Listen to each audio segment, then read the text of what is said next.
What's up, everybody? Welcome back to the Draymond Green Show with my brother, Baron Davis. BD, what's good, brother?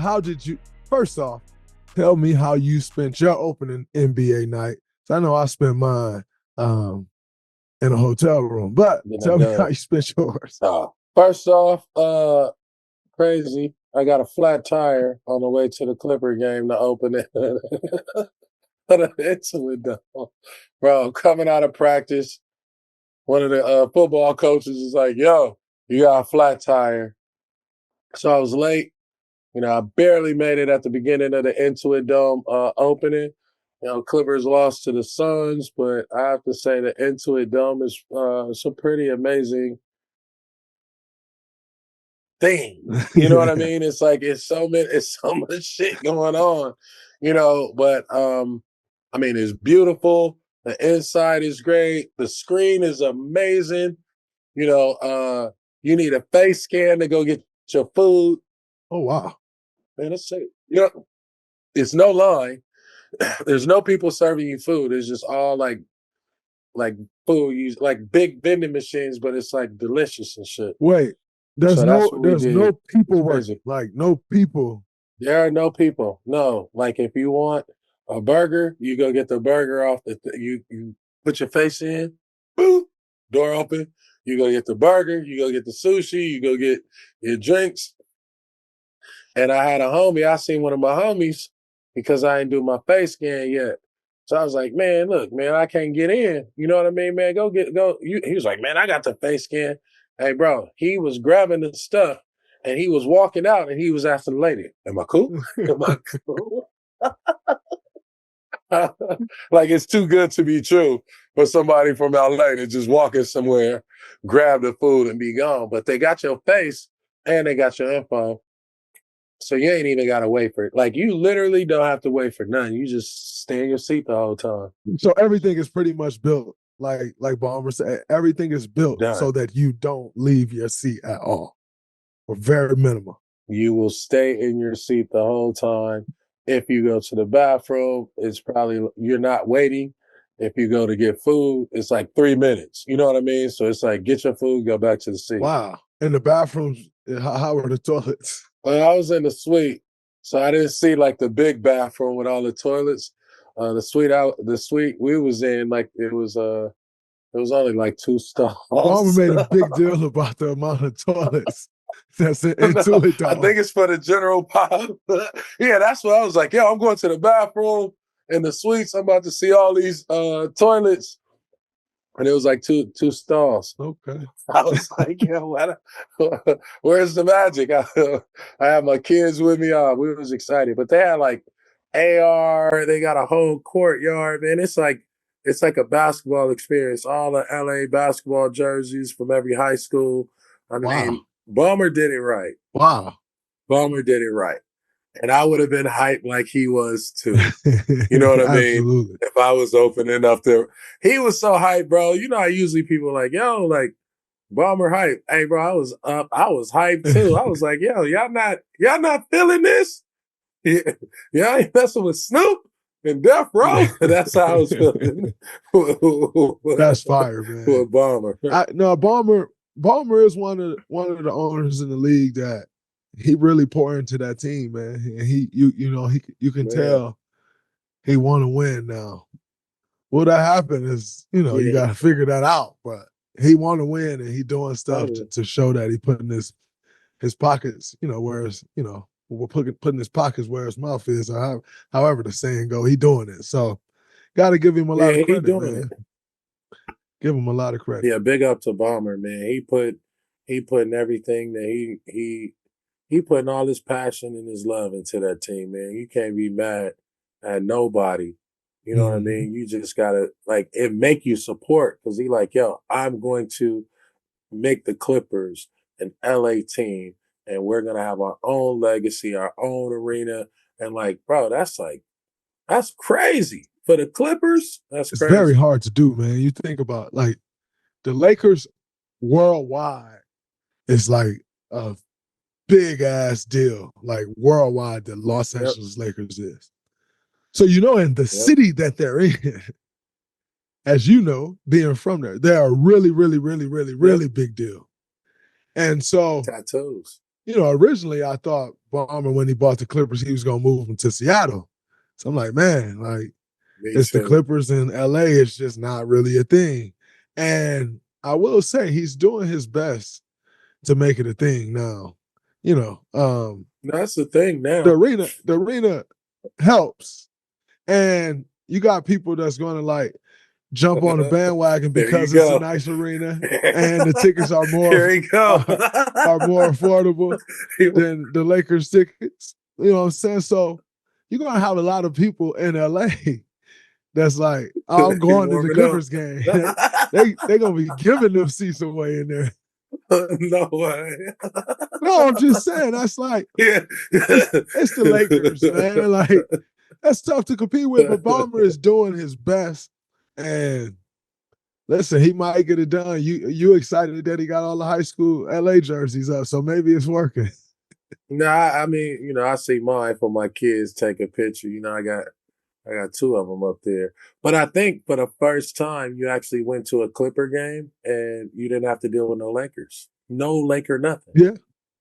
You know what I mean? So that right there is the Lakers playing downtown, the Clippers playing Inglewood. Mm-hmm. So now when you go into a Clipper game, it don't have nothing to do with the Lakers, bro. And that's like a first ever. And you felt that because you played there for the first game. So I played there and I saw it. Yeah. I saw it. I could feel it. And it was like, damn, imagine if they had this arena when they had that team, that was trying to compete with y'all. Oh, yeah. Right? Going to make it very clear the team that they thought was going to compete with us. Yeah, because for a while, we. I said thought, yeah, right?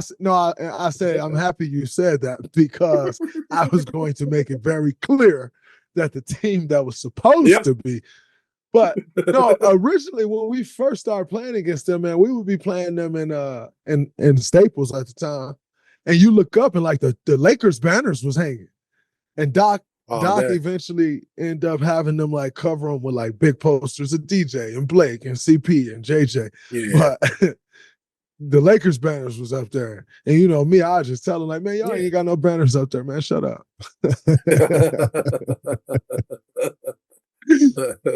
That's hilarious. So,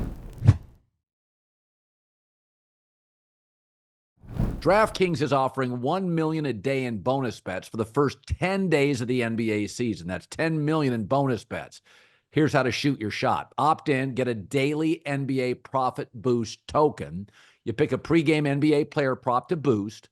If that player leads the league that night in points, rebounds, assists, you win a share of $1 million in bonus bets. Just download the DraftKings Sportsbook app. The code is Colin, COLIN, to win a share of $1 million in bonus bets if your player is king of the court. Only on DraftKings. The crown is yours.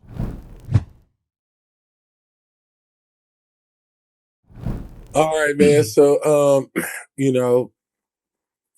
opening night, you was getting ready for your first game, right? Yes, sir. Dub Nations got the win, right? I traded for you, right? For my fantasy team. Yes, sir. Okay. Respect. You had a good game. Team played great, right? But you cost me 5 points on my fantasy because of your technical foul. Man, that tech was some bullshit, bro. It's crazy. Also, ESPN. Well, ESPN. Draymond Green is activated. Listen, ESPN irks me because they want to build up this narrative, which is great, right? Right. So on their cutout, their video cutout, they cut it up of me talking back and forth with Tyler Ford, and they cut it up like I got the tech with Tyler Ford. I didn't even get a tech by Tyler Ford. Let me tell you how I got a tech. I was bantering back and forth with Tyler Ford, and Tyler Ford banter. Tyler Ford will banter back and forth with me, which you know the referees that you can banter back and forth with, and you can talk to them. And Tyler will banter back and forth with me all night. I got nothing but love and respect for Tyler. Trey Maddox comes and stand next to me at the free throw line. I'm lined up for the free throw. He comes and stand next to me, and he like, Draymond, what's up, man? Tell me what's wrong. And I'm like, Trey, that's not a foul, man. I got the same right to that ball that he got to the ball. And I went for the ball. I also didn't make any contact with him. It's not a foul. And then he's like, but Draymond, you dove. I said, yeah, but I can dive for the ball. Like, for sure. If I can dive too, like the ball's on the floor. And so I'm just like, that's not a foul. That's crazy, man. That is fucking bullshit. And I'm walking across the lane, like walking to my, not even looking at him, just walking to my spot, moseying on. Yeah, moseying on. And he gave me a tech. And I'm like, bro, how you going to give me a tech and you come over there talking to me, asking me to talk to you? He triggering and you, then bro. He's like, he gaslighting you. You can't cuss in the middle of the lane, bro. I'm a grown man. What do you mean fuck? I can't cuss? Like, I'm a grown man. Like, I'm not cussing you out. Like, I can cuss when I talk. That's triggering, bro. Dad or my mother, like, you can curse when I talk. Right. I'm not cursing you out.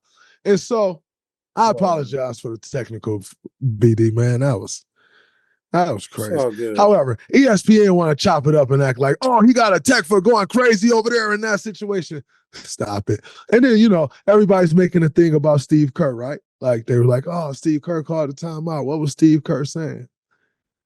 And he said, Draymond, all right, I know. I said, Coach, that's bullshit, man. He come and talk to me and give me a tech, and I didn't follow. He's like, I know it was bullshit. But we need you. I watched it. I know it's bullshit, but we need you. I'm like, no, I'm here. I'm fine. It's cool. I'm good. Like, oh, all right. He started drawing up the play. I'm cool. He started drawing up the play. We're cool. Done. Moving on. Come on, ESPN. Quit with that. They trying it. You know what's the most impressive thing about this whole story? Is every ref by the first and last name. Oh, absolutely. Every single one of them. You better believe it. Hey, dog, I thought I was good with the refs. Like, you are on a whole nother level. Every you know their first. I used to call refs, you big head, dinosaur head. Oh, bro, I used to be cool with him, and then that pissed me off. I started bagging on him the whole game. Yeah, that's me. I be super cool with the refs, bro. I be super cool with him. By the way, I'm gonna tell you. Like, how you doing, Draymond? I had a great summer. I'm gonna tell you who I always roast. He roast me back. He crushed me when I had the Subway commercial. Tony Brothers. Oh, Tony Brothers, stay with some jokes. Oh man, I be roasting Tony in his thick ass unibrow, thick ass eyebrows. I be roasting Tony, but he be Tony come in. Tony Brothers got when jokes. Tony come in, he coming in hot. He going straight at you every time. Man, I had the Subway commercial. He walked past our bitch. And if you remember the Subway commercial, it was something along the lines of like, it was my sub, and JT was talking about his sub, I was talking about my sub. JT talking about his, I talked about mine. And it's like, my sub is better than yours. Tony came past our bench. He said, y'all got this soft ass motherfucker over here. My sub better than your sub.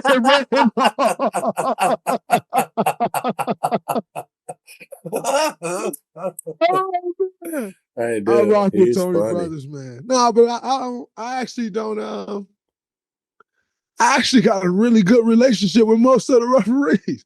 But you know me, when I'm in the heat of the battle, I ain't sparing nobody. Just like when people be like, "Yo, that's your friend," like y'all friends off the court, you can't play hard. Like, bro, when I'm in the heat of the battle, like. These referees, man, we just finished talking about my kids, they kids, how life for them, how life for me. We just talked about, but once we're in the line, a battle, it's sparing nobody. It's like, man, come nobody. On, so that's just what it is. Everybody. Number one, also, before I ask you this question, Why is my tech a highlight, bro? The first highlight was my tech. Like, am I that big of a deal? That's pretty amazing for a guy who can't score in basketball. Like, am I that big of a deal? I am the lead out. You are. You are. I'll pat myself on the back sometimes. But speaking of techs, go ahead. Some people probably got like an over and under. Oh, you gonna get your first tech of the season. I wonder, was that a Vegas line?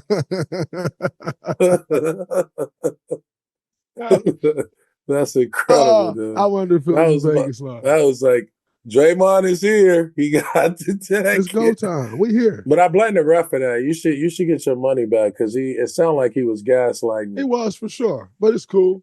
I'll let him do it. I'm here anyway. All right, one tech. Boom, we here. Let's go. All right, now moving on. Oh, no. During the 2003-2004 season, you played with the Hornets. You recorded the highest number of technical fouls in your career, total of 16. What was going on with you that year? Did you get the help you needed? Nah, bro. I was out there. I say anything, right? And so, similar to you, I start off like, say, Tony Brothers, right? He was like, oh, man, I just bought me a Lexus this summer, same the one you had, you know what I mean, on Cribs, game start. Okay, cool. All right, Tony, hey, bro, homeboy hacking me, baby, chill. Tony, you Muppet head motherfucker, if you don't call a foul, you burnt toast head. Hey, bro, that was like my whole MO. So when I get into it with the refs, I always start off cool. First quarter, second quarter, bro, I'm going to spaz out. I'm going to say something. You know what I mean? I'm going to say something. And then back in 2003, 2004, I had Jamal McGlure, Robert Tractor Traylor, Stacey Ogman, George Lynch. Like, we was really like, we all pride ourselves on defense. Mm-hmm. Yes, sir. And so I think a couple of those is like, you pressuring the dude, you steal the ball, ref call a foul, but the dude trying to push you off, and you're like, man, get out of here. You know what I mean? Sir. So it's like the foul and the push. But I ain't never had no like real altercations with nobody on the court. Outside the refs. I talk shit to the refs. Me and Rick Carlisle got into it one time. Who was he coaching at the time? He was coaching Dallas. Because I think I did something to JJ Barea. He flopped. And so I came back down and I popped him one. You know what I mean? For flopping.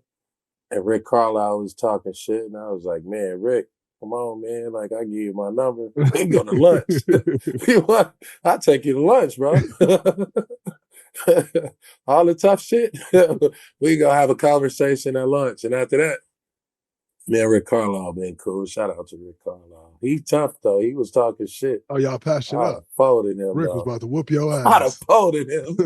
Rick was about to give you the old man strength. Hey, listen. He gonna get folded. You hear me? you hear me? He gonna get folded. And Rick like 6'8". Every time I see him, fold him up. Rick was going to two-piece you so crazy. Pop, pop. Listen, boy, you know. No way, bro. Hey, listen. He gonna have to do it every time you see me too. Yeah, you do gotta whoop me every time you see me for sure. Cause I'm gonna fold him up if he wanna. I don't fight no more though. I don't even have that gene in my body, man. That gene is gone. Fuck that. I ain't fight nobody.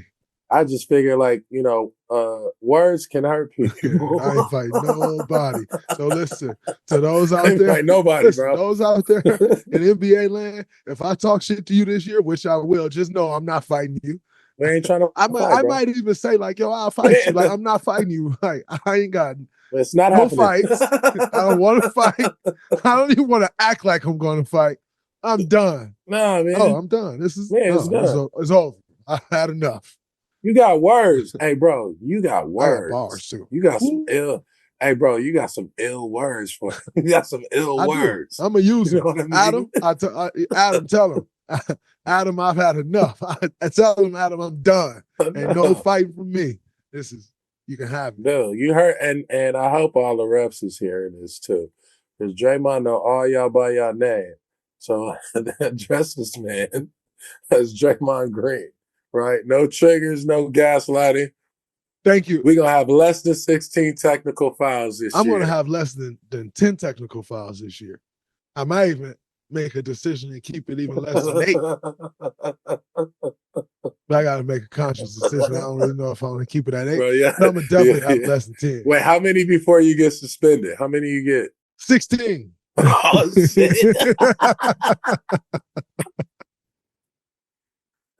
Hey, yeah, that's when the coach, you know what I mean? The GM like, yo, one more tech, you suspended, bro. You can't have it. Bob Myers used to come to me like, all right, you're at 13 again. Like, just wanted to come let you know.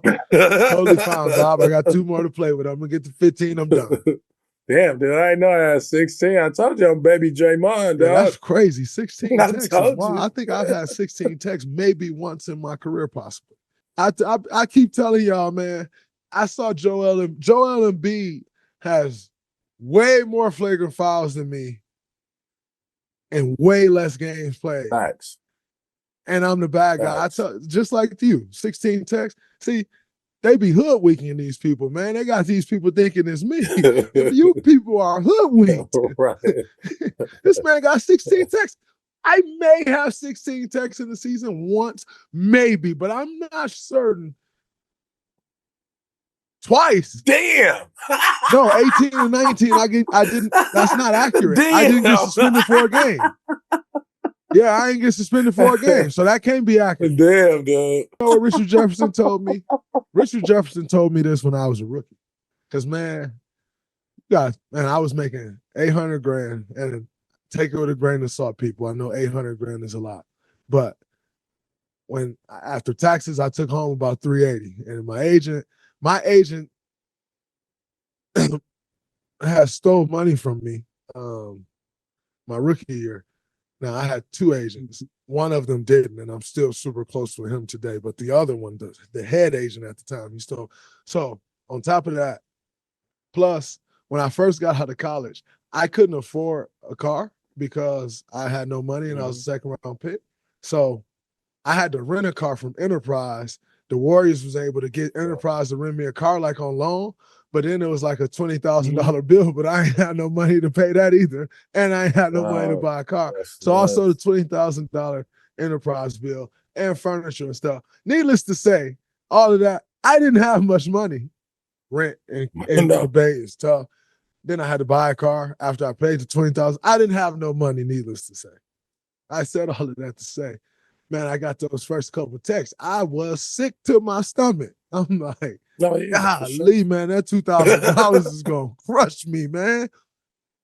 And Richard Jefferson told me, he said, hey, because I was tripping. Like, he said, hey, I'm going to just tell you.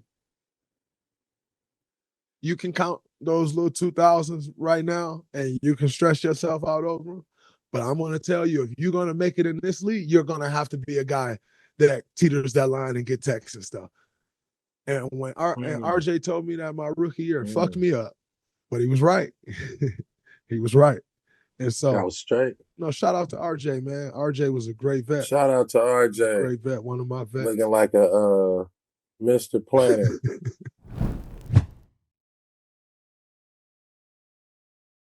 This episode is sponsored by Game Time Ticketing app. The start of the NBA season is underway, and you don't want to miss the hype atmosphere watching a basketball game live. Energy of the fans at the beginning of the season is incredible, and Game Time has a new feature called Game Time Picks that makes getting tickets to see your favorite teams play live even easier. And it filters out of the fluff to show you incredible deals on great seats so you don't have to waste time searching through thousands of tickets. I like using the Game Time app when I want to attend a concert or comedy show. Game Time Ticketing app is the only ticketing app that gives you complete peace of mind with your purchase. I really like the all-in pricing because it shows how much I'm going to have to pay.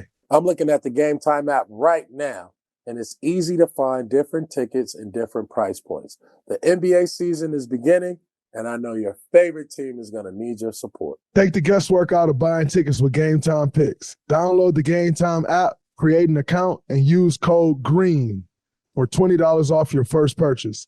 Terms apply. Again, create an account and redeem code GREEN for $20 off. Download Game Time today. What time is it? Game time. I love the relationship you and Steve Kerr got, right? Because it's just like quarterback, coach, quarterback. And Steve Kerr in the post game, he said that this is one of the deepest teams that he's ever coached. Andrew Wiggins said this is one of the deepest teams in the NBA. I agree with both Steve and Andrew Wiggins.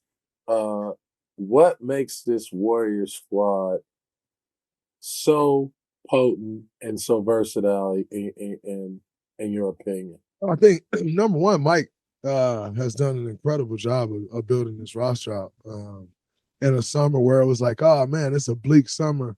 Didn't get Paul George, didn't get Lauri Markkanen. Like the Warriors lost the summer. Mike Dunleavy was working, and Mike Dunleavy brought in a guy that in DeAnthony Melton, who the Warriors been loved. And I know the Warriors loved him because during DeAnthony Melton's draft, that was the first time, I think, either the first or second time I attended the draft room with the Warriors.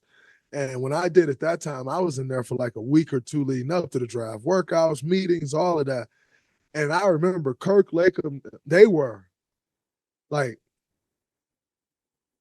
I remember Kirk in specific. Kirk kept coming to talk to me. Mm-hmm. He was huge on DeAnthony Melton. And Melt ain't play his last year at USC. You know what I'm saying? So that was kind of the only thing of like, man, but we don't really know he haven't played. You know, he didn't play this year, but blah, blah. But they were huge on Melton, you know, come full circle 6 years. A guy who was with the Memphis Grizzlies when we played them in the playoffs. And they let him go after that. And we said then, like, once they let him go, like, yo, that's a huge, huge, huge loss for them, man. Huge. Same for Kyle Anderson, another guy, UCLA Bruin. UCLA, LA. You know, he comes in, a guy who we've been trying to get for a couple years. He went to Minnesota last year. We've been trying to get him for a couple years. Mike Dunleavy go out and get Kyle Anderson. You know, big pickup for us. Mm-hmm. Buddy Hield, we lose Klay Thompson. You know, need to get some shooting on the roster. Go out and get a Buddy Hield, who I don't know if people remember, but Buddy Hield was being compared to Steph coming out of college, coming out the way he was playing at Oklahoma. And now coming to playing this offense, 22 points last night, 5 made threes, 66% from the field. And I have no doubt that Buddy's going to continue to play like that because he's going to get man of the year. Exactly. He's going to get shots because the way our offense, the way he moves without the ball, crazy. He's going to get shots. And he shoot the lights out the ball. We all know that. So he's going to put himself in that. You know, we have a great year. He's going to put himself in that 6 man of the year running. Shit, we have a great year. Steph Curry got to be in all the runnings. And sure, we have a great year. You know, AD want to start campaigning for DPOY and stuff already after game 1. Shit, I'm campaigning too. We're going to have a great year. Great defensive year. Put on a defensive clinic last night. I'm going to keep on putting on a defensive clinic. So, you know, that's kind of where we at with it. But this team is so deep, man. Adding guys like that, and then the young guys coming along, Moses, J.K. that stepped into a starting role. You know, you got Trace. Obviously, you got who I call Old Faithful. You got Loon. You know what I'm saying? Loon, you know what you're getting from Loon every day. I always talk about, another UCLA Bruin. You know what I'm saying? I always talk about his professionalism, and like, you know what you're getting from him every day. Like, forget every night. You know what you're getting from him every single day, bro. And so definitely a deep team. I think the only team that I can really even try to compare to it as far as depth is our first championship team, our 2015 team. That team had crazy depth. Like, Ian Clark ended up being a rotational player in the NBA. Ian Clark couldn't really get on the floor much with that team. You know what I'm saying? So that's that team is the only team that I've been on that I would put next to this one as far as depth. But I mean, that's a championship team. Makes sense. Y'all got that versatility. Y'all got versatility. And I would say for the first time I've seen, you have multiple people that are playmakers. Facts. You know what I Yeah. mean? Facts. That's what make y'all kind of potent. Is like the system allow you to make plays, but you got people that can be playmakers too and sneaky with it. You know what I Yep. mean? So, Melton, Kyle Anderson, sneaky with it. You know what I mean? You have these kind of like mobilized guys, and then you got guys who just make plays. Yeah. Loon, GP3, Kaminga, just because. You know what I mean? Absolutely. Trace, like all of the pieces is complimented, Slow-mo. man. I love what I'm seeing, because when you think about 82 games, the way you guys have been playing over the years, I think a lot of those games, like last year you would lose, a lot of those games, you're going to win those games because just what we saw against Portland. There's not going to be they're clawing back. Yeah. You know what I mean? Absolutely. I like that. Absolutely. And what I like about this team is like, you look at our first unit, it's go, go, go, man. It's like go, it's force, it's meet force. That second unit then come in and it's like, it reminds me again of that team when Sean Livingston and Andre Iguodala came in. Yep. You have me, Steph, and Clay out there running around like chickens with our head cut off. They flying around the court. I'm flying around defensively. I'm making the plays offensively. We wild as hell out there. And then Andre and Sean come in and they calm everything down. And that's what I'm seeing out this second group, which is going to be big for us, man. That's going to be huge. Absolutely. That's going to be huge. What would you say the We Believe team? Because I remember talking to Stack, Matt, and they was talking about like when y'all We Believe team got assembled, the moves that happened at the trade deadline and different things. Would you say that's the one of the deepest teams you've been on, or was your Clippers team deeper? No, remember I wasn't on the Clipper team that won. I had Blake and DeAndre when they was rookies. So Blake, DeAndre, Eric Bledsoe, Eric Gordon, they was all rookies. Okay. But I say the Warrior team, the reason why is similar. We were so versatile. Yes. Yeah. Right. And we was like 8 deep, but whoever that 9th or 10th person was somebody nobody was paying attention to, and we knew how to use them. You know what I mean? Absolutely. So the shit just started becoming like, we had like you think like a CJ Watson, like he coming in picking up full, changing the energy. You got Azubuike, he coming in, he could score. You know what I mean? And so Nelly was smart about how he kind of mobilized. You got Matt, who started, came off the bench some games. Al started, came off the bench some games. Peaches started, came off the bench some games. So it's a lot of interchange. It was like a lot of interchange in talent. But I would say, like, as far as depth, like we didn't have like a second five. Yes. You know what I mean? It was like we go 8, maybe 9, but we didn't have like a full second five. Okay. Like looking how y'all got like 3 different sets of teams, 3-4 sets of teams that you can put out on the floor and still look this. You know what I mean? Still look like they're all starters. For sure, man. We got Lindy Waters, who is not a part of the rotation right now, and could very much so be a part of the rotation. He played great in camp, even when he got in last night. Those guys which Stott said today in film, I didn't know. Those guys scored 25 points in 5 minutes when they got in the game. Like, man, so you got like all these young guys. They've been in the gym working, man. They've been putting that work in, and it's showing, and it's helping round this team out. So, yeah, man. You saw today the Utah Jazz are in focus and have been ranked number 29 by Bleacher Report preseason NBA power ranking, which to me is super low, hella low, especially with somebody like an all-star player like Lauri Markkanen. They nearly beat Memphis, Are the Jazz a team you think about, do you think they're 29? I definitely don't think they're 29. I'm actually sitting in a hotel room in Utah right now, ironically. I don't think they're 29th by any stretch of the imagination. If you even look at how they started the season each of the last 2 years, like Danny Ainge is rebuilding this franchise. So they kind of start the season, they be in playoff contention. Will Hardy's a great young coach.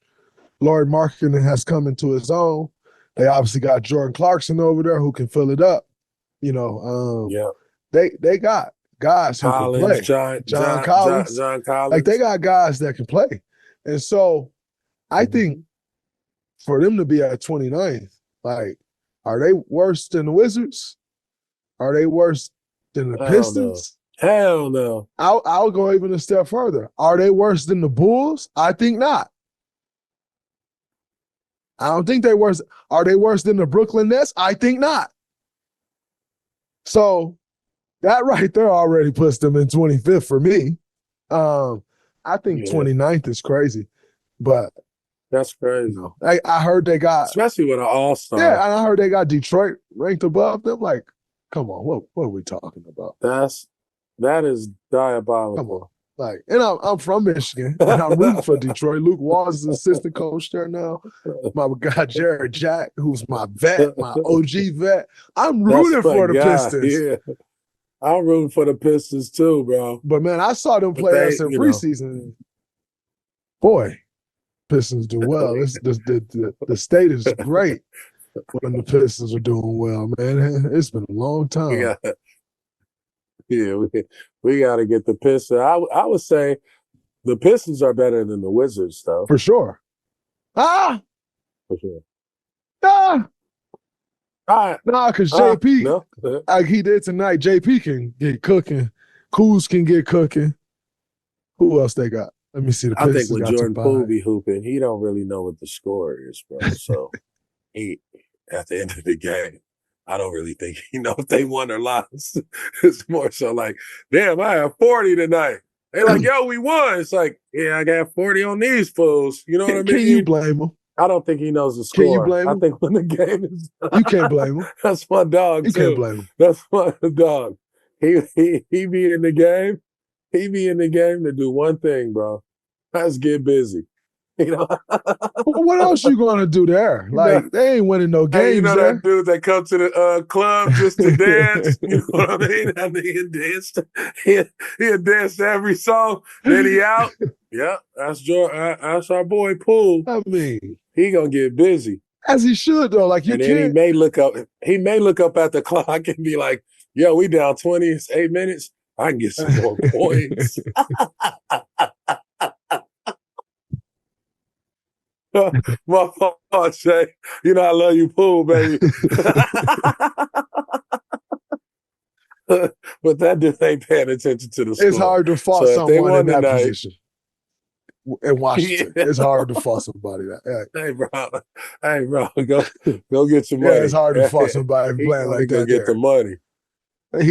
Yeah, somebody else better watch. He showed that he can play championship basketball. He was a vital part of us winning the championship. Hey, so bro, you know he can do it. Did he know the score? Yeah, I mean, that wasn't his role to necessarily know the score. He knew we was winning. That's all I'm saying. Some guys like that, you let them score. Hey, I'll worry about the score. Let him go. I'll worry about the score, time and score. Yes, you think Clay knew the score? No, but Clay knows what the score is. Because Clay, but more so from a competitive standpoint. Like, Clay knows it just from a, like, he want to win so bad, like he'll run through a brick wall to win. Yes. More from that standpoint. Yes, Clay Thompson will be like, yo, we up 11, 2 minutes to go. No. Cool. He gonna shoot if he wide open, he's shooting a three. Ain't no time to score. Oh yeah, if he wide open, he gonna shoot. Ain't no time to score. We could be up 2 points with 20 seconds to go with a shot clock off. If he open, he's shooting it. Clay gonna do that. Absolutely. Clay gonna do that. Absolutely. So, you know. And that's cool. But Jordan Poole is gonna do the same thing. For sure. Without knowing if it's 20 seconds on the clock. I think he knew when he was here. Hey, bro, it's going up. That's all I'm saying. That's my dog. Hey, when Poole touch it, it's going up. It's going up. That's it. That calculation is going up. How can I get my shot off? And if I can't, can I pass it to somebody where they fumble the ball? That's wild. That's wild. That's wild. I got a homie like that at 24-hour fitness. He throw people bad passes and chase the ball. That's wild, man. That's crazy. A hired gun. He's a hired gun. Man, moving into the weekend, Sunday we at the crib for the first time. I'm excited as hell to play at Chase Center for the first time this year. We got the Clippers at home. They played last night. A couple of nights ago, they played against the Phoenix Suns, and they are without their big dog, their top dog. Because they got another big dog, but they out without their top dog, Kawhi. We don't know how long that'll be, how long he'll be out. But James Harden said, and I quote, this is not a recent quote, but I quote, "I am a system." And last night he was a system. Almost willed the boys to a win. Wasn't able to pull it out down the stretch, but I think you should expect to see that James Harden this year. Yes. Because we know he can tap into it. Now, here's the kicker. James is 35, maybe turning 36 or something like that.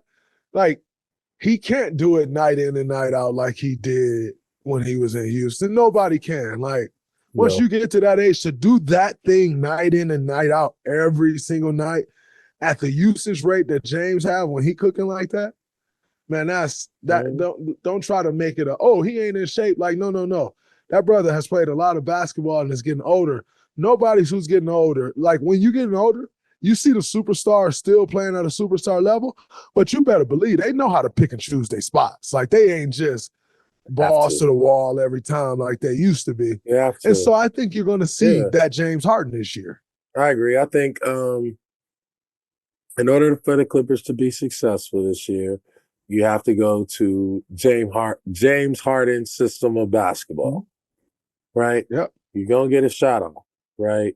You're not going to really turn the ball over that much, but I do think the Clippers have some cool talent, right? I think Kevin Porter Jr. could be that guy. You know what I mean? Like, if used right, he could be the other James Harden when James Harden is not James Harden. You know what I mean? Derrick Jones, I think he gives them, flexibility on the wing, defense, Norman Powell. I think they have a lot of versatility, but it has to be James Harden basketball. For sure. You got to play through James because that's going to make, I saw last night they were feeding Zubac a lot. He played pretty good down low, but all of that, the Kai Jones kid, he shoots through the roof. If James does that, you keep the game close, right? And you got enough talent and good enough players that you have to take into account for, Derrick Jones. You got to take into account for Norman Powell, Kevin Porter Jr., slashing Terrence Mann, right? So the Clippers got some ingredient pieces that I think will they already compliment James, but they gotta you gotta give them the ball and say, hey man, we gonna live this season how you rock. Yeah. You know what I mean? Just let them go out swinging. That's their only chance. Yeah, you have That's to. their only chance. And then when Kawhi come back, and Kawhi is a higher gun. Yeah, for sure. It ain't gonna make no difference. For sure. You know what I mean? For sure. And Kawhi is one of those players where he can fit in any system. Like, he that good. He can fit in any system. He gonna need James to play like that if that allows him to get the best James Harden possible, because he gonna need the help. Gonna need the help. Yeah. And James can get that automatic 25, 30 without, hey, bro, I can just pass him the ball and go take a rest and chill. Because, Kawhi can get his own money. Absolutely. Absolutely. So let's see how it play out. I'm going to like this matchup. When y'all play? We play Sunday. When's the game? Sunday at Chase. On Sunday night. Yes, sir. 5:30 game on Sunday. In. Locked in. The presidential elections are coming up quickly, so I'm here to let you know that Kamala Harris believes in building wealth, Black generational wealth. Her policies will benefit our communities so we can pass something along to our kids. That's why Kamala Harris has a plan to give a $50,000 tax deduction for startup small businesses so we can not just get by, but get ahead. Bringing down the cost of renting or buying a home is such an important step towards bridging the racial wealth gap. That's why she's eager to assist even more families in realizing their dreams of home ownership by offering $25,000 in down payment assistance for first-time home buyers. Visit kamalaharris.com/issues to learn more about her vision for our future. Paid for by Harris for President. Man, moving around the league, let's dive into some of the stuff going on around the NBA. First off, we got a whole bunch of players signed extensions. We got older guys signed extension, but we got them young guns. Congratulations. Yes, sir. We got them young guns signed extensions. Now, we're going to talk about a few interesting ones, but before we talk about those, shout out to my young fella, my rook, young Mo Money, Moses Moody. You know what I'm saying? I'm happy for Moses, nice man. deal. 3 years. Nice deal. What do you get? 3 years, $39 million? 39? 13 a year. Come on. Put that money in your pocket. Continue perfecting your craft. Now you got some bread in your pocket. You ain't got to stress. It's the first way. You know what I'm saying? Yeah, that's the first way. Yeah, I'm happy for Mo. That's a great deal for Mo. But let's get into some of these, man. I'll ask you the question. Give you some of my thoughts. But Jalen Green, Houston Rockets, number 2 pick in 2021, 3-year, 106. I like it. I like especially what you were saying is like usually like the second pick, take the 5-year deal. You know what I mean? But I mean, if you look at the 2+1 versus the 5, it's like this dude gonna seem like he gonna be out of that deal, you know, walking into some major cheese, right? So it's almost like I have secured the bag and established my valuation. Now I got a good footprint, you know what I mean, over the next 2 years to go like, jack that number up. 100%. I agree. But you were saying from the Houston perspective, you liked it too. Well, so here's the thing. Right? I like it from both sides because the reality is Jalen Green over the course of the second half of the season really picks it up last year. But you get a lot of these teams that jump the gun and get these guys 5 years, 224, and he ain't really necessarily proved that he's worth all of that yet. You know, so yeah, he ain't make the All-Star exactly. Yet. So I'd imagine that Jalen Green was kind of at a stalemate with Houston. And because he was at a stalemate, was probably he wanted the 5-year max. And then I don't think they wanted to do it. And so shout out to Aaron Mintz, who's Jalen Green's agent. He got a deal done. He got creative. And so you go hit them with the 2+1, put $100 million possibly in this kid's pocket. But in 2 years, he's going to come back up. And guess what's going to be going on in 2 years? That new TV money. So all of a sudden, these guys who's Cade Cunningham, you got Scotty Barnes, you got Franz Wagner. Oh yeah, they about to. They all got 5 years, 224 though. In 2 years, Jalen Green gonna murder their contracts. He's gonna be one of the highest paid. Yeah, he's gonna be one of the highest paid players in the league. Absolutely, and so you know if he keep on that trajectory that he was on in the year, which I'm sure they are saying like, we need to see more of that. He keep on that trajectory. Yeah. Getting $35 million a year and keep on that trajectory, that 35 going to be 75 in 2 years. He keep it up. So I think that's a very, very interesting deal. You usually want to lock your top picks up for 5 years. However, you know, they definitely didn't feel comfortable. I get it. No problem. I think he got a great deal done despite of what he could have thought or what people may think or say. I thought that was a great deal. That was a great deal. Another great deal, Jalen Johnson. Woo, Richie P. For a 20th pick. Lord have mercy. Richie P. Stuck him up. 5 years, 150. Lord. Lord have mercy. That's a good deal for Jalen Johnson, man. I mean, congratulations. Hell yeah, that's a Absolutely, great man. deal, man. We want to see him get everything you can. Yes, sir. Congrats to him But and his that's back family. to the Jalen Green thing. You got somebody who even less proven than Jalen Green. Yep.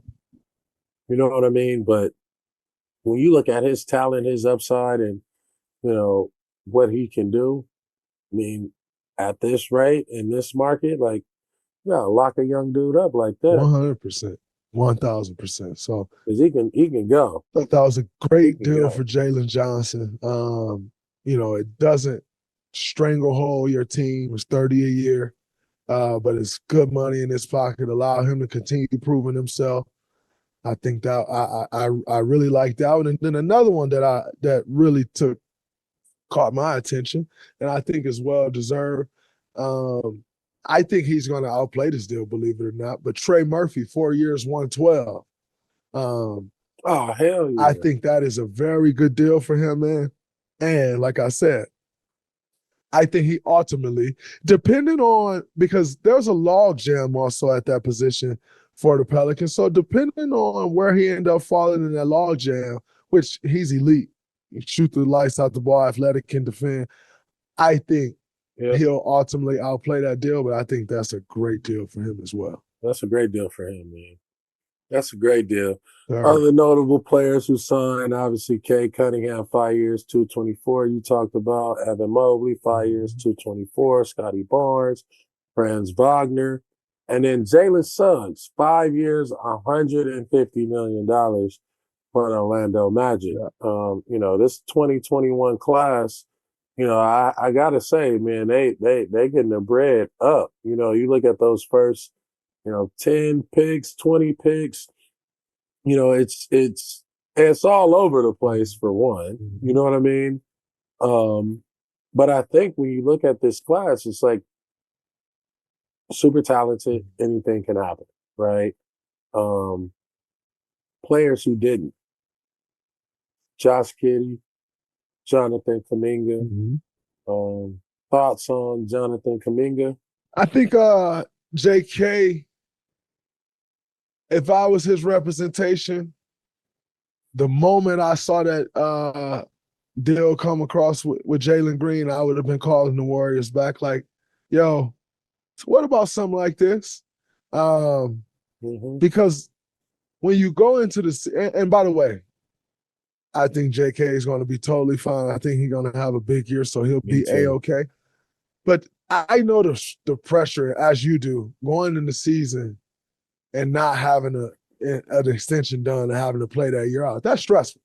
You know what I'm saying? So if I was his representation, me personally, I would have been looking to try to get something done, even if it's shorter term like Jalen Green did, because I want to be able, I want to make sure that he has the peace of mind of knowing, like, I got that money in my pocket. And now you out there playing to be great. You're playing focused on being an all-star, not necessarily focused on getting a contract. But nonetheless, he cut out for it.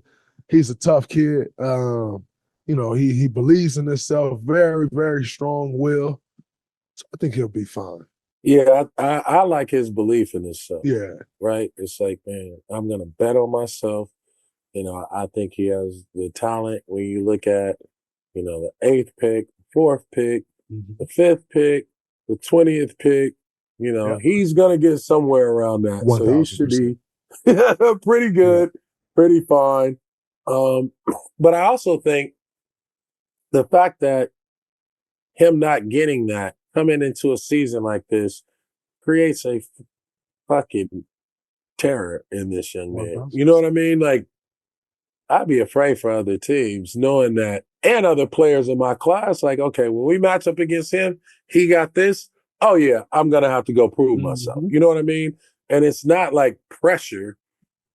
It's like, man, I got a heat-seeking missile on everybody in my class, everybody at my position. And it's really not about the money because you didn't get the money. Right. So now you're upset. You know what I mean? Yep. It's about, oh, you think these people have more value to me. And now that's when he gets to go and Right. That whole betting on yourself, man, he get to go rock. 100%. You know what I mean? Because it's a hell of a freedom. Because the market is set for it. Yep. That's a fact. That's a fact. You just get to go play basketball. Nah, so he'll definitely get something done. I ain't worried about that at all. I think an interesting one though is Josh Giddey. There's reports that Josh Giddey is looking for somewhere around 30 a year.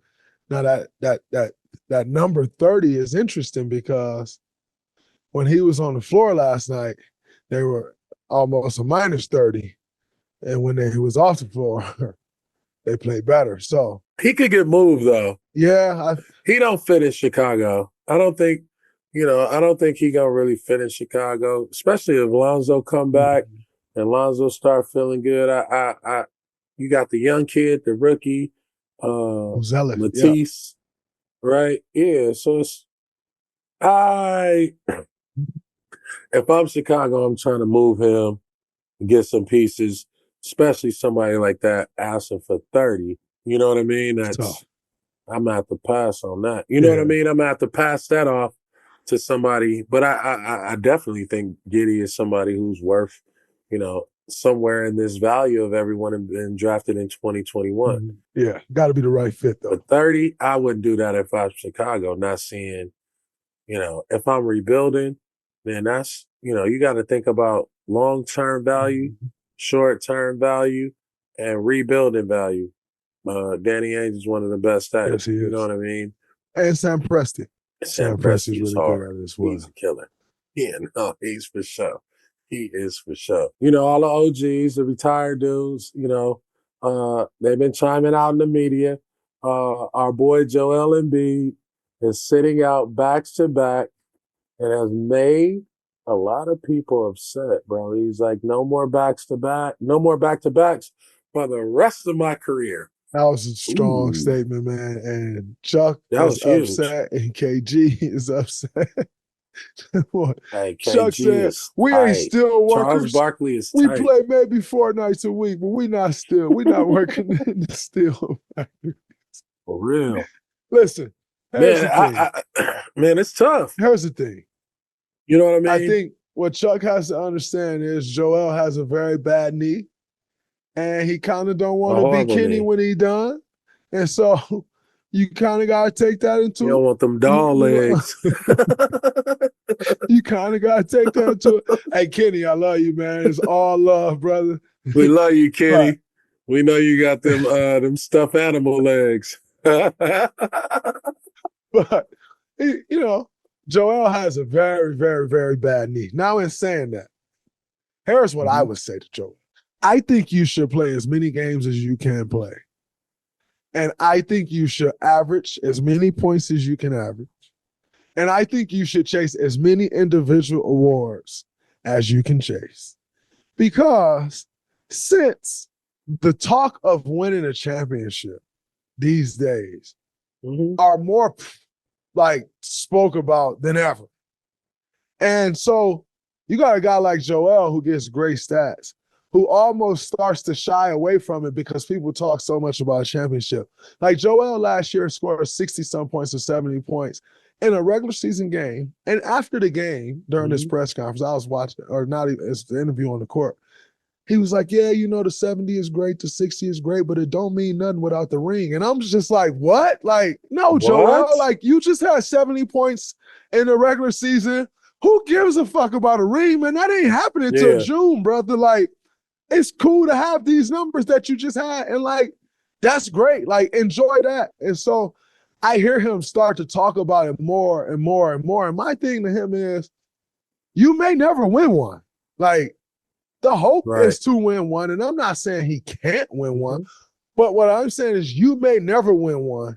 And then you shortage yourself on the thing that we know for sure you can do, which is go get an MVP, which is cook everybody in the league. Like, we know you can do that.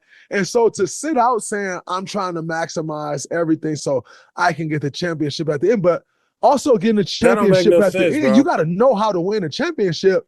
And he don't because he hasn't done it. And on top of that, soon as you say I'm not playing back-to-backs, that means you could feel bad on the first end and incredible on the second end. and because you've given yourself this rule, you ain't gonna get no better, bro. You know what I mean? Like, you're not pushing yourself. I understand injuries and all that shit, but what happens in the playoffs when you feel and your body feel like, damn, dude, I feel like we just played a back-to-back. You know what I mean? Like, you know that. It's like you in game 4, you in game 5, you like, man, shit, the games are coming faster, right? You know, it's Sunday and Tuesday, right? That's a back-to-back damn near with playoff intensity, things of that nature. So being able to say, I quit before giving yourself a chance, and like, I mean, who the hell is informing this? Like, what are they saying, right? And who's in his ear that has him talking like this? You know what I mean? Because he should be where Giannis was.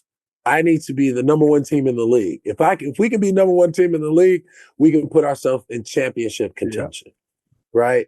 And I always said, once Giannis and Milwaukee fell to 4th or 5th and stopped playing for 1st, they'll learn how to win closer games, right? And so, Joel, you already checking out, saying like, y'all gonna have me for this game, but y'all gonna have to play a different style this game.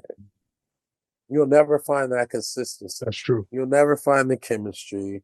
You know what I mean? And what could happen is you run the risk of when you sit down, people like, oh, he said, you know, like, you don't want your teammates happy that you're not playing. Facts. You know what I mean? And you're the leader of the team. I agree. No, yeah, I think it's a slippery slope, man. At the end of the day, you started this career to build a Hall of Fame resume. A part of building a Hall of Fame resume is the statistics that we know he puts up and will continue to put up whenever he plays. And I think that, like, that should be a part of his focus too. Like, don't just make everything about a championship, because then you also what you then do is, as great too much pressure, and as great of a career as he's gonna have, you're going to get to the end of your career and you're going to make it to where people can then say, because of what you said, yeah, he did this, but he didn't get a championship. Like, no, bro. Like, he didn't get a championship. Reggie Miller is still great. Like, he didn't get a championship. Chris Paul is still playing, but say if CP don't get, he is still great. Like, still great, man. Still great. And so that would just be my thing to Joel, man. Like, yeah, like what you're saying is chase your individual greatness, because you're going to get as far as your talent and far as your talent can take you to. 1,000%. Basically. You know what I mean? Don't look at it as like, I'm chasing a championship, because you put too much pressure on yourself and your teammates and you every day. So you never get to celebrate the fact that, like, hey, I scored 70 points. And like, I can do this any night. You know what I mean? But it's like, this 70 don't mean nothing if we don't win a championship. That shit it's too far out to be thinking championship. Exactly. 1,000%. You know what I mean? You can be like, we want to be a contender, championship mentality, but you can't have a championship mentality not playing in back-to-backs. Man, we're introducing a new segment this week called I Got 5 on It, where BD will discuss 5 players he's high on heading into the weekend. BD was the number 5. I got 5 on it. Talk to me, BD. No. Shout out to the Loonies. I got 5 on it. We start with number 1. Ooh, my boy. Now, this is the only point guard outside of Steph Curry that it's like, I have to tap in, right? That is my that is my spirit player. The player I would want to be like if I was in the league, LaMelo Ball. Okay. I think LaMelo, another all-star year. You know, I want him to stay healthy, but I think, man, this dude is just beautiful basketball when he plays. You know what I mean? Great joy. Number 2, coming in, Trey Mann. Trey Mann is my surprise. That was another one of my young proteges. You know, me and Trey Mann, we talk about you got to have 1,000 moves, 100 moves, and 1,000 counters. 1,000 moves and 100 counters.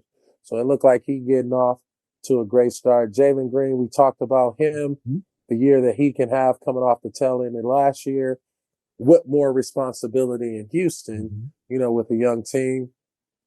Number 4, the front runner for Defensive Player of the Year. That's wild. Anthony Davis. That's wild. That's crazy. Come on, man. That's my high five.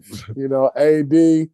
I actually think the Lakers will be a much better team if AD is the focal point of the Lakers on the offensive end and on the defensive end. Feed the big man. He gonna produce. He's a machine of numbers. For sure. And then at number 5, welcome back John Morant. I think, what I do think? I think Anthony Edwards needs John Morant's aggressiveness. Interesting. That's what I think is holding Anthony Edwards back. So I go with John Morant at number 5 because John Morant is a dog. He's a winner. You know what I mean? He's playing to win, and he make winning plays. As you've seen, he put, was it Utah on their back with a round-the-back delay. I'm excited to see him back in the league feeling good. And so that would be that's my high five. I got 5 on it, baby. I like it. I like LaMelo. I think LaMelo needs a healthy year. We all know what he's capable of, so he just got to stay healthy. Trey Man, I think, I really like that. Giving the young fella some love. He was kind of stuck in that log jam in OKC. Yeah. But the good thing about that is he know how to be a pro because that's a great organization. And he was working behind Shai Gilgeous-Alexander. And when you watch him play, some of that stuff looks a little Shai-ish. So I like that one. Yeah. Jalen Green, I like that one a lot as well. I think Jalen Green, like you said, closing out the year, he had a really, really great stretch that second half of the season. And, was averaging probably almost close to 30 points, if not averaging 30 points. So I like that one. At number 4, you had the front runner for defensive player. At number 4, he had Draymond Green. Anthony Davis, who's campaigning for defensive player of the year already after game 1. AD, stop it, man. Stop. You out here acting like Trump. Put that pressure on him, AD. Put that pressure. I like this stuff. I like AD doing that because it's going to put pressure on you. I like it too, for real. It's going to put some, Like let's go. State it. Let's you know go. what I'm saying? Like, speak on it. AD, his whole career hasn't been a guy that would necessarily come out and say that. So that's growth for real. So I actually love to see that too. And we all know AD is one of the most special players in this league. So no need for me to spend a bunch of time there. And then at number 5, Ja Morant. The league is better when Ja is playing. Plain and simple. Yep. There's a highlight or 2 or 3 or 4 or 5 every single time he steps on the court. The Memphis Grizzlies is a totally different team when he's on the court. They all follow his bravado. And he's a great leader. And so I like it. Bringing Memphis back, trying to get them back to where they were a couple years ago. Like I see a lot of people wrote Ja off last year. The NBA is a very, what have you done for me lately? And so everybody started writing him off last year, not putting him in the top guys under 25 and all that nonsense. So I'm excited to see Ja come out and have the year that we all know Ja gonna have if Ja's on the floor in the video. Yes, sir. So, listen, man, you got 5 on it. I'm a 1-4 flat this, bro. I got something. ISO. I need an ISO. 1-4 flat. Okay, let's call ISO. What we on? I got something that I'm sick of. And it's sportsmanship. I'm sick of it. Here's what I'm sick of and why I'm sick of it. I'm sick of the all nice guy stuff in sports, man. Teams dribble the ball out at the end of the clock. And I, this came to me the other day when the Celtics had one more chance to make a 3, one more chance, and they took the shot clock violation. And I'm like, no, there's 34 seconds left on the clock. All coaches teach, play to the buzzer. It's the Knicks. Play to the buzzer. Your rival. But no, we got to hold the ball because that's the classy thing. Stop it. when the game is close, you want everybody to play from buzzer to buzzer. So don't discriminate when the game's a blowout. You shouldn't have got blown out. It is what it is. Let's get rid of this garbage, unspoken law. It sucks. I hate it. And I'm gonna tell you where else it shows up at. For instance, we go to the Olympics when KD was coming off the bench in the Olympics, and they're like, "Oh yeah, KD said he wanted to come off the bench." As a player, you have to say that. You can't say like, "Oh yeah, like no, I have to start." Like then you're an asshole and you're like a head case. You have to say that as we play team sports. Right. So you always have to say that. So I hate when coaches will ask like, yo, you mind? Like, of course I'm going to say no, but yeah, I mind. Like, and players can't. Yeah. And so that's one of them. But then also, one happened, different sport, but it happened the other day. Saquon Barkley playing against his old team, the New York Giants. Need 13, 14 yards to break his all-time record. And Nick Sirianni goes and sit next to him with his microphone like he don't know he got a mic on and say, hey, man, so 14 yards, young guys, you know, you want to – and he like – and Saquon, of course, say, no, let them eat. Because guess what? Saquon can't say, no, I want to go get it. And then he go out there trying to get 13 yards and he get hurt. Then he look like an idiot. Like, just, you know, he wants the 13 yards, man. Let him go get the 13 yards, man. Run 2 more plays, 3 more plays. That's just boof on the coach. I hate these things, you know man. What I mean? Like, you don't ask a player, like, yo, you got 1 more rebound. You want to go back in and get your triple-double? Like, nah, he ain't going to never get it then because you putting attention on it. Keep him in rhythm. You know what I'm saying? And then when you know what I mean? Like, keep him in rhythm. Let him get the number. He wouldn't have been tripping. Everybody else would have played the same amount of time, got the same amount of touches. You know what I mean? And it's New York. And it's your former team. It's like, yo, you was doing all that shit talking about me in the preseason. I done came over here, I done ran all over you. You know what I mean? Yep. Like, you supposed to drive the nail in the coffin. 1,000%. I agree. You're supposed to drive the nail in the coffin. I agree. That's my 1-4 flat for the day, man. I'm happy you agree with me. Just a couple things that have been grinding my gears. And I just wanted to share those. Let's get rid of these unwritten rules. But before we get out of here, bro, get at me. Shout out to the fans. We want to hear from y'all. So make sure when you see a post on social that you submit your question, and we might answer it on the pod. This is called Get At Me. Another segment for y'all. Get at me. So starting it off, more for BD because he played on multiple teams. How can you tell? Sorry, this is at Context. Contextile Rebellion is the name. At Contextile Rebellion. More for BD because he played on multiple teams. How can you tell that a head coach has his SHIT together? What are the signs that he knows what he's doing or that he doesn't? And if he doesn't, how do you cope through that season? I would say assurance, right? That he's sure, right? He's confident in what he's saying. That's how you know a coach has his stuff together, is he's confident, he's prepared, but more importantly, a coach that goes to the players that he knows he's going to need for the season and be able to understand how to best utilize their talents.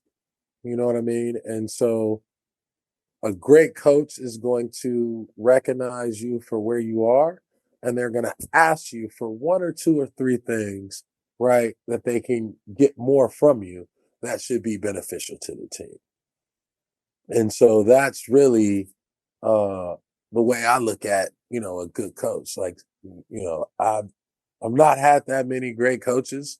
And so it's, you got Don Nelson, who was like, man, this is a style, this is a system. Y'all go figure out how to be intelligent in it. Here's Mike Woodson. It's like, here's a style, here's a system. We prepared. We going over you know what I mean? We going over all the 1-2s, the knickknacks. You have Mike Montgomery, who coaches from like a college playbook. You know what I mean? And so it's like, he's just coaching from some shit he learned 12 years ago and has nothing to do with like the 12 people, you know what I mean, on his team, or we playing against. You know what I'm saying? And so I think, you look at a coach and you say, is he sure of himself? And then what is he saying? Does that shit gonna resonate for somebody, a player, to be like, yo, I'm motivated to do that, right? That's kind of the way I look at it. When you say assurance, you mean would the JJ Redick situation be something like that? Like, for instance, a guy who everyone questioned to hire when he comes in. If he comes, from what it looks like, maybe on the outside, he comes in with a sure attitude or something. Is that like kind of what you'd be speaking of? Yes. JJ Redick is going to coach the way he played. He's arrogant. He's confident. He's prepared. You know what I mean? And he can make adjustments. So he's not just a shooter. You know what I mean? And so when you look at the Lakers and what he did with the Lakers, he just took his attitude, right, and said the Lakers don't have an identity at the top. Every other coach has been trying to be cool with LeBron, not coach LeBron. Every coach has been trying to figure out whose team, LeBron, AD. No, what the Lakers look like to me is a coach team. AD, you're the man. LeBron, you're the greatest player of all time. All of you, the rest of you dudes are super talented. Here's your spots. Here's what you know what I mean? Here's your spots. Here's your freedom. And so you see Rui Hachimura being in a position where he can be successful.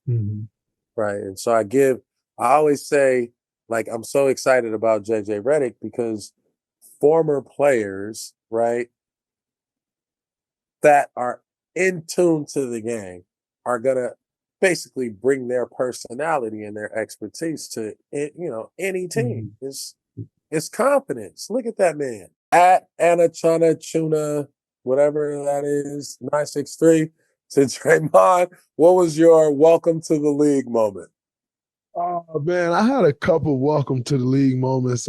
I think the one that stood out to me the most, the one that I remember the most is my first bucket. I shot the three on Josh Smith. He didn't guard me, and I got a tech. First bucket. I started talking crazy to Josh Smith. That's my bucket. There's no way hold that. There's no way. I got a tech. That's my welcome to the league moment right there. First 2,000, gone down the drain.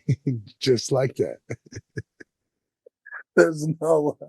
Bro, you're diabolical, bro. Hey, man. There's no way. Listen, man. Your first shot, you hit a three and then got a Tracy. tech. Bow. Bro, I love you, bro. Smooth was talking crazy you to are me, my man. hero. He was standing under the rim like I wasn't going to shoot it. Guys, see, you got to hear about that. I'm crying, bro. You're a sick dude. You consistent, though, bro. Consistent. You know what I mean? What you see is what you get. I still be trying to figure out how people like, yo, something wrong. I've been the same way forever. Like I just am who I am. I am who I am, man. Like, yo, something wrong with him today. Like, don't apologize, no, bro. I am who I am. By the way, I saw the Black Cat the other night. Mr. Michael Jordan himself a couple nights ago. Man. Trav told me, like, man, MJ upstairs. I said, MJ upstairs where? He's at the hotel in Portland. MJ upstairs. Oh, I want to talk to MJ. Went upstairs, talked to MJ, and MJ said, listen, be you. Don't you stop being you. Have fun. Be you. Say no more. The GOAT has spoken. I'm going to be me. The GOAT has spoken. And guess what? His Highness. Guess what? My first bucket, getting attacked, was hella out of pocket, which leads us to our hella out of pocket moment for the week. And what do you know? Our hella out of pocket moment for the week is none other than the Detroit Pistons having 6 players on the floor at one time. They hella out of pocket. It changes the momentum of the game. It was a close game. That's hella out of pocket. I mean, this is my look to Detroit, dude. Are you serious? Hey, dog. And they were about to throw the ball to the guy that was open in the corner. Hey, bro, you should have seen the fourth dude on the team they was playing. He went to the fifth dude. You know, the fifth dude went to the fifth man, and he hesitated, and he was like, hold on, somebody open in the corner. Come on, yo. Hey. Bro, they inbounded the ball. Bro, they inbounded the ball and brought the ball up court with 6 players. They hell out of That pocket, is man. way out of pocket. They hell out of pocket. Hell out of pocket. Hell out of pocket. We need Detroit to do better, man. We need the Pistons to be good again, man. Please do that for us. Man, and shout out to you, the fans. We appreciate y'all tuning in for our first show. To all y'all that tuned in. Listen to your homies. It's DG and BD.